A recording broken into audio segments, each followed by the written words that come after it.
नमस्कार, भारत की बात में आपका स्वागत है। मैं हूं रोहित सिंह सावल। भारत का हूं, भारत की बात करता हूं। बीजेपी के बाद आज कांग्रेस ने भी अपने प्रत्याशियों की पहली लिस्ट जारी कर दी है। हालांकि इस लिस्ट में सिर्फ 39 नाम थे। इन 39 नामों में 24 प्रत्याशी ऐसे हैं जो पिछड़े, दलित और आदिवासी समाज से आते हैं। यह आंकड़ा 60% से ज्यादा का है। अब आपको कांग्रेस की इस पहली लिस्ट की कुछ और बड़ी बात बताता हूं।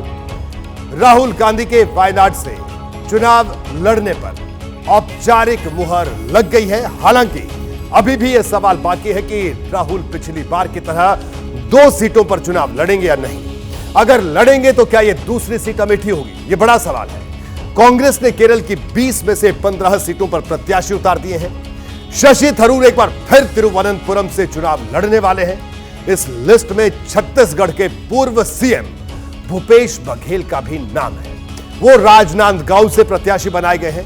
बड़ी बात यह है कि इस सीट पर 1999 से बीजेपी का कब्जा है। ऐसे में उन्होंने यहां से बड़ा रिस्क लिया है या बड़े रिस्क में पार्टी ने डाल दिया है। कांग्रेस ने कर्नाटक की 6 सीटों पर प्रत्याशी उतारे हैं। इनमें से कांग्रेस अध्यक्ष मल्लिकार्जुन खड़गे की कलबुर्गी सीट का जिक्र नहीं है। अभी यह सवाल बना हुआ है कि खड़गे की सीट से कौन चुनाव लड़ेगा। इसके अलावा मेघालय की दोनों सीटों पर कांग्रेस ने प्रत्याशी उतार दिए हैं।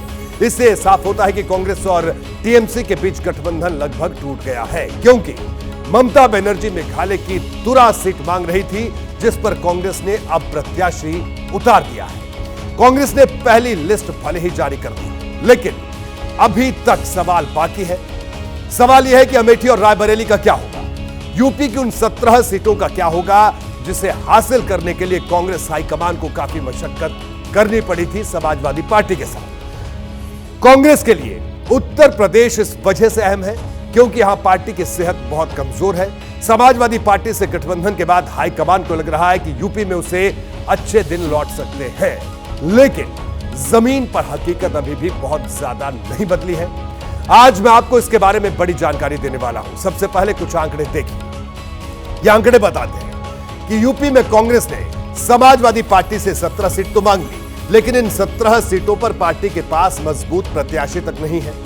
ऐसा इस वजह से है क्योंकि 2019 के लोकसभा चुनाव में पार्टी ने जितनी सीटों पर चुनाव लड़ा था, उनमें से कई पर कांग्रेस के प्रत्याशियों की जमानत जब्त हो गई थी।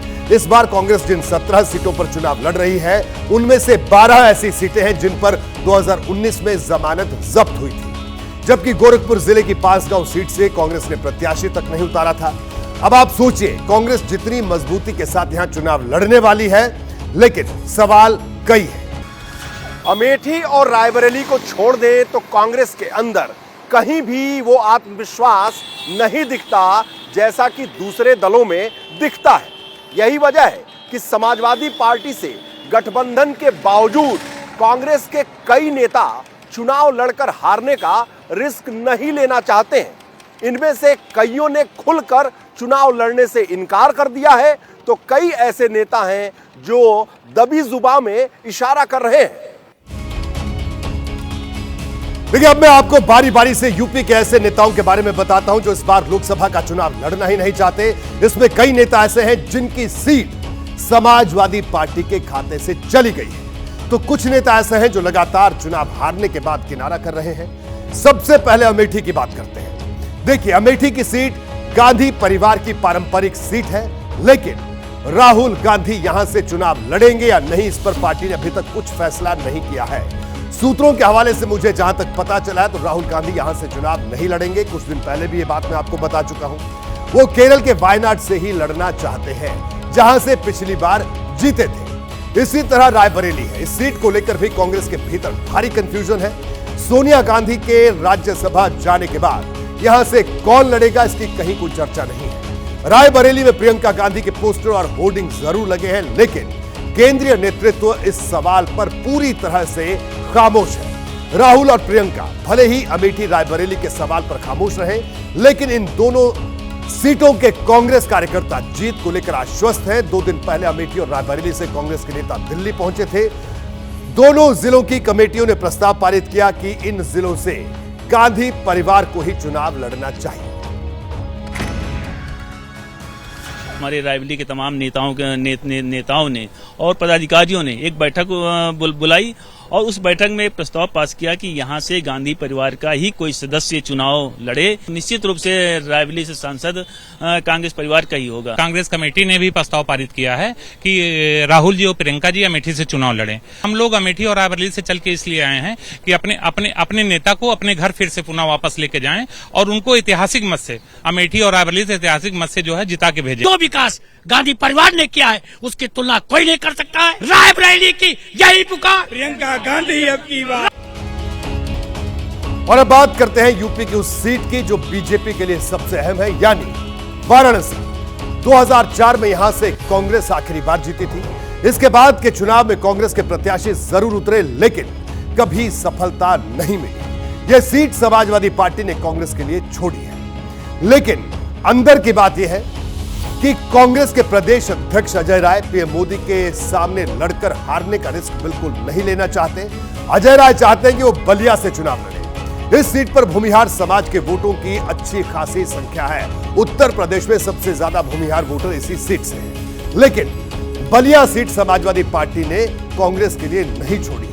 वाराणसी से 2004 में कांग्रेस के टिकट पर जीतने वाले राजेश मिश्रा भी पार्टी छोड़कर चले गए, क्योंकि उन्हें भी कांग्रेस की जीत का भरोसा नहीं था। वो इस बार भदोही से लोकसभा का चुनाव लड़ना चाहते हैं, लेकिन ये सीट जब समाजवादी पार्टी के पास चली गई तो बीजेपी में वो चले गए।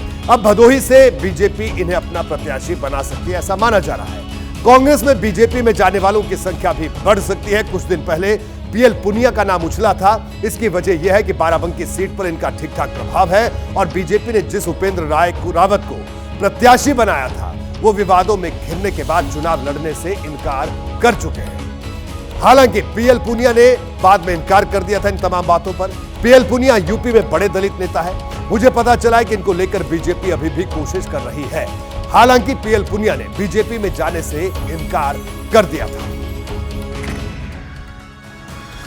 जब से राजनीति में आया हूँ, कांग्रेस पार्टी में हूँ, कांग्रेस पार्टी ने मुझे बहुत सम्मान दिया है। भारतीय जनता पार्टी का दूर दूर कोई नज़दीक भी चांस नहीं है और उसी से हताश होकर इन लोगों ने किया है। मैं कांग्रेस में था शुरू से और आखिरी दम तक कांग्रेस में रहूँगा। भारतीय जनता पार्टी में जाने का प्रश्न ही नहीं पैदा होगा। देखिए, अब तक कांग्रेस के जितने भी नेताओं ने पार्टी छोड़ी है वो सब इसी तरह की बातें करते थे जैसे आज पीएल पुनिया करते हैं। कांग्रेस के कुछ और बड़े नेताओं के बारे में आपको बता दूं जो यूपी की सियासी जमीन को अपने लिए कमजोर मान रहे हैं। इनमें से एक नाम है नसीमुद्दीन सिद्दीकी। जी हां, ये ऐसे नेता हैं जो एक वक्त में यूपी के 18 विभाग संभालते थे। यूपी में कांग्रेस की तरफ से बड़ा मुस्लिम चेहरा है। इस बार गोंडा लोकसभा सीट से चुनाव लड़ने की तैयारी कर रहे थे, लेकिन यह सीट सपा के हिस्से में चली गई। अब कांग्रेस जिस दूसरी सीट से इन्हें लड़ाना चाहती है वहां के लिए ये तैयार नहीं दिख रहे। इसी तरह एक और मुस्लिम नेता है, नाम है सलमान खुर्शीद। फर्रुखाबाद से चुनाव लड़ते आए हैं। इस बार ये सीट भी सपा के पास चली गई। अब किसी दूसरी सीट से चुनाव लड़कर हारने का रिस्क नहीं उठाना चाहते हैं। फतेहपुर सीकरी सीट जरूर कांग्रेस के खाते में गई है, लेकिन इस सीट से बार बार हारने वाले राज बब्बर की हिम्मत भी अब टूटती हुई दिख रही है। वो अब इस सीट से चुनाव लड़ने के मूड में नहीं है।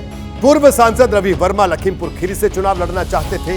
ये उनकी परंपरागत सीट है, लेकिन अब इस सीट से सपा अपना प्रत्याशी उतारेगी और कांग्रेस नेतृत्व रवि वर्मा को सीतापुर से लड़ने को कह रहा है, जिसके लिए वो राजी नहीं दिख रहे हैं। इसी तरह पूर्वांचल की महाराजगंज सीट है, जहां पिछली बार कांग्रेस की प्रवक्ता सुप्रिया श्रीनेत चुनाव लड़ी थी, तब उनकी जमानत जब्त हो गई थी। यह सीट कांग्रेस के खाते में है, लेकिन इस सवाल का जवाब अभी तक नहीं मिला कि सुप्रिया श्रीनेत दोबारा लड़ना चाहती हैं या फिर नहीं। अभी ये कांग्रेस में सोशल मीडिया का भी काम देखती है। ऐसे में अपने काम का हवाला देकर चुनाव लड़ने से मना भी कर सकती है। सूत्र ये बात कह रहे हैं। ये तस्वीर बताती है कि सबसे बड़े सूबे में कांग्रेस की स्थिति क्या है और ऐसे हालात होने के बावजूद रायबरेली अमेठी से गांधी परिवार का किनारा करना पार्टी को कितना रसातल में ले जा सकता है। मुझे तो लगता था गांधी परिवार पलायन कर गया है। उनकी प्लानिंग में उत्तर प्रदेश कहीं नजर ही नहीं आता था। और आपने तो देखा जब आप आए थे तो 40 लोग आसपास नजर नहीं आए। क्या सोच के चुनाव लड़ेंगे? और उत्तर प्रदेश की जनता तो करारा जवाब देने का इंतजार कर रही है। देखिए, बीजेपी अगर कांग्रेस पर हमला कर रही है तो इसकी जिम्मेदार कांग्रेस ही है। और पार्टी के अंदर इस तरह के हालात देखकर सवाल उठता है कि क्या लोकसभा चुनाव से पहले ही उसके नेताओं ने यूपी में अपनी हार मान ली है? और उससे भी बड़ा सवाल, कांग्रेस ने अखिलेश यादव से यूपी की 17 सीटों तो मांग ली है, लेकिन इन सीटों पर वो प्रत्याशी कहां से लाएगी? क्योंकि गाजियाबाद, मथुरा और बुलंदशहर ऐसी सीटें हैं जहां पार्टी के पास कोई बड़ा नाम नहीं है। यह भी बड़ा सवाल है। ऐसा नहीं है कि सिर्फ उत्तर प्रदेश के कांग्रेस नेता चुनाव लड़ने से दूरी बना रहे हैं, बल्कि हिंदी पट्टी के जितने भी राज्य हैं वहां भी इसी तरह की स्थिति साफ साफ नजर आती है। हिंदी पट्टी का यह वही इलाका है जहां बीजेपी आज के वक्त में बहुत ज्यादा मजबूत है।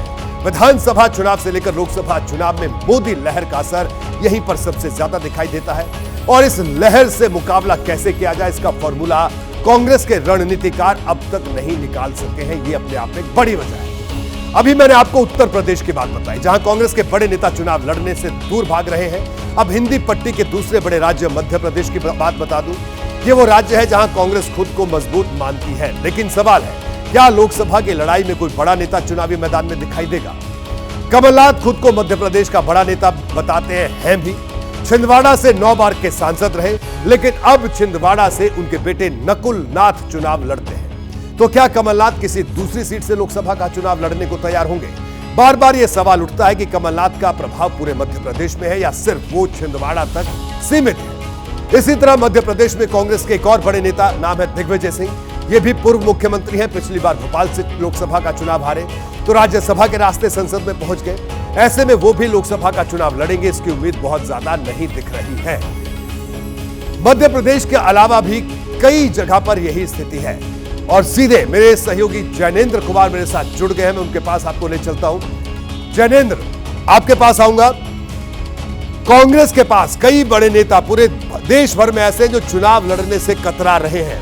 आपकी रिपोर्ट भी हमने दिखाई, वीरेश पांडे ने भी कुछ नाम बताए थे। आखिरकार क्यों ये स्थिति और कौन कौन वो बड़े नाम है, कुछ के बारे में हमने तो बता दिया। जी जैनेंद्र।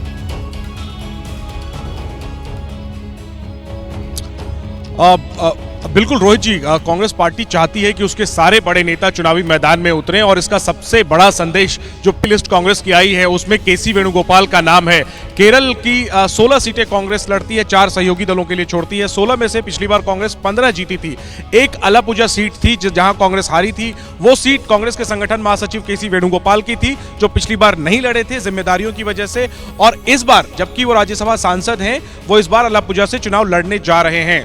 केसी वेणुगोपाल के जरिए राहुल गांधी ने एक बार फिर अपने पार्टी के नेताओं को संदेश दिया है कि लोकसभा चुनाव में उतरिए। लेकिन जैसा हमने अपनी रिपोर्ट में दिखाया कि हरियाणा से लेकर के कर्नाटक तक, तेलंगाना तक, जहां भी बीजेपी से सीधा मुकाबला है, वहां पर कांग्रेस के जो बड़े चेहरे हैं वो चुनाव लड़ने से बचते हुए नजर आ रहे हैं। हालांकि इसके अपवाद भी हैं। भूपेश बघेल का नाम पहले लिस्ट में है, ताम्रध्वज साहू का नाम पहले लिस्ट में है, दिल्ली में अरविंदर सिंह लवली, अजय राय, उत्तर प्रदेश में, और इसके अलावा पश्चिम बंगाल में बात करें निरंजन चौधरी, ये लोग चुनाव लड़ने जा रहे हैं। लेकिन अगर हम हरियाणा का देखें तो भूपेंद्र सिंह हुड्डा, कुमारी शैलजा, रणदीप सुरजेवाला, और इसके अलावा मध्य प्रदेश देखें दिग्विजय सिंह, कमलनाथ, राजस्थान में अशोक गहलोत, सचिन पायलट, इन सबके चुनाव लड़ने पर प्रश्न चिन्ह है। टीएस सिंहदेव चुनाव नहीं लड़ने जा रहे हैं। और सबसे बड़ा नाम रोहित जी, प्रियंका गांधी वो खुद लोकसभा चुनाव लड़ेंगी या नहीं लड़ेंगी, उसी पर सबसे बड़ा सवाल है। तो अगर खुद गांधी परिवार के सदस्यों के लोकसभा चुनाव लड़ने बिल्कुल जैनेंद्र, ये बड़ी बात आप कह रहे हैं। बिल्कुल ये बड़ी बात आपने कही कि प्रियंका गांधी भी चुनाव लड़ेंगी नहीं लड़ेंगी, इस पर भी सस्पेंस है। मध्य प्रदेश की तरह ही राजस्थान का भी हाल है। यहां भी कांग्रेस खुद को मजबूत मानती है, लेकिन विधानसभा चुनाव में उसे बड़ा झटका लगा और लोकसभा चुनाव में कई कांग्रेस नेता किनारा करने की सोच रहे हैं। इनके बारे में भी मैं जल्दी से आपको बता देता हूं। सबसे पहले बात पूर्व सीएम अशोक गहलोत की। ये राज्य की राजनीति में सक्रिय भरे हैं, लेकिन इनका लोकसभा चुनाव लड़ना तय नहीं है। इनके बेटे वैभव गहलोत को जरूर चुनाव लड़वाया जा सकता है, हालांकि उनकी सीट जोधपुर के बजाय अब जालौर हो सकती है। इसी तरह सचिन पायलट हैं, जो 2014 में अजमेर से लोकसभा चुनाव हारे थे। 2019 में जब राज्य में कांग्रेस की सरकार थी तो उन्हें लोकसभा चुनाव नहीं लड़ा था, लेकिन अब राजस्थान में कांग्रेस की सरकार नहीं है, तो क्या सचिन पायलट लोकसभा का चुनाव लड़ेंगे? इस सवाल पर स्थिति अभी तक पूरी तरह से साफ नहीं है। सभी स्टेट्स पर टिकट वितरण को लेकर सीसी में विस्तारित चर्चा हुई है, अच्छे माहौल में चर्चा हुई है। एक एक सीट पर थ्रेडबेयर हम लोगों ने डिस्कशन किया है। सब पहलुओं पर लोगों के राय मांगी। बहुत जल्द हम लोग जो सीसी का निर्णय होगा आप लोगों के सामने लेंगे। आज जब कांग्रेस ने प्रत्याशियों की पहली लिस्ट जारी की तो उसमें छत्तीसगढ़ की 6 सीटों का जिक्र था। भूपेश बघेल भले ही राजनांदगांव से प्रत्याशी बनाए गए हैं, लेकिन टीएस सिंहदेव का नाम इस लिस्ट में नजर नहीं आया। मुझे पता चला है कि विधानसभा चुनाव हारने के बाद वो लोकसभा चुनाव नहीं लड़ना चाहते हैं। प्रत्याशियों की लिस्ट में भूपेश बघेल का नाम देखकर यह तो साफ है कि कांग्रेस बड़े नेताओं को लोकसभा चुनाव लड़ाना चाहती है, लेकिन ये बड़े नेता ही खुद किनारा कर रहे हैं। ऐसी स्थिति हरियाणा की है, जहां कांग्रेस के कई बड़े नेता सेफ जोन में रहना चाहते हैं। पूर्व मुख्यमंत्री भूपेंद्र हुड्डा पिछला लोकसभा चुनाव सोनीपत से हार गए थे। मुझे पता चला है कि इस बार वो लोकसभा का चुनाव नहीं लड़ना चाहते, हालांकि उनके बेटे दीपेंद्र हुड्डा रोहतक से चुनाव लड़ सकते हैं। इसी तरह कुमारी सैलजा को लेकर भी अभी तक स्थिति साफ नहीं है। इससे पहले 90 के दशक में कुमारी सैलजा सिरसा सीट से 2 बार चुनाव जीत चुकी हैं। 2004 और 2009 में अंबाला से भी लोकसभा चुनाव जीती, लेकिन पिछला चुनाव हार गई थी। और रणदीप सुरजेवाला को लेकर भी इसी तरह की स्थिति है। वो राज्यसभा जा चुके हैं और लोकसभा चुनाव लड़कर कोई रिस्क नहीं लेना चाहते। जब भी कोई युद्ध लड़ा जाता है तो उसमें सेनापति की भूमिका बेहद अहम हो जाती है, लेकिन हिंदी पट्टी में कांग्रेस की स्थिति इससे अलग दिखाई देती है। साफ है कि अगर बड़े चेहरे ही चुनाव से किनारा करेंगे तो कांग्रेस की दावेदारी इन सीटों पर कमजोर पड़ सकती है। हालांकि जिस राज्य में कांग्रेस मजबूत है वहां स्थिति इससे उलट है। पंजाब से लेकर दक्षिण भारत तक के राज्यों में कांग्रेस के बड़े नेता चुनाव लड़ने में दिलचस्पी दिखा रहे हैं, लेकिन सवाल तो उन राज्यों का है जहां कांग्रेस को संजीवनी चाहिए, फिर पुराने दिन चाहिए। और ये तब तक नहीं होगा जब तक बड़े नेता हार का डर छोड़कर सेनापति की भूमिका में नहीं आएंगे। खैर, ये तो बात हुई कांग्रेस की। और अब जैसे ही घड़ी का काटा दोपहर 2:30 पे आए, बबीता जी का दिल सास बहू साजिश के लिए मचल जाए। और ये है इनकी बहू, पूरे दिन ऑफिस की टेंशन हो जाए गॉन जब ये करें अपना फेवरेट शो फ्री टाइम पे ऑन। इनकी तरह आप भी देखिए अपना फेवरेट शो अपने टाइम पर और डाउनलोड कीजिए एबीपी लाइव ऐप अपने स्मार्ट टीवी पर।